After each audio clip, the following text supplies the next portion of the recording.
Okay, this is what we are going to be making use today. We are going to be using our Davies pencil. We are going to make sure this pencil is very sharp.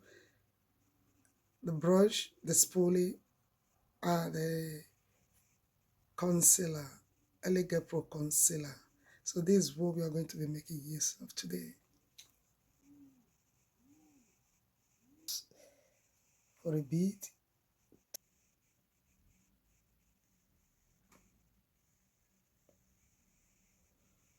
I want to stop here.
This is the end of this eyebrow tutorial.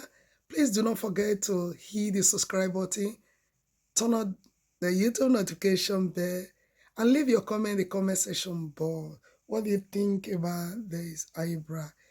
Okay, share with friends or family. See you in my next video. Bye.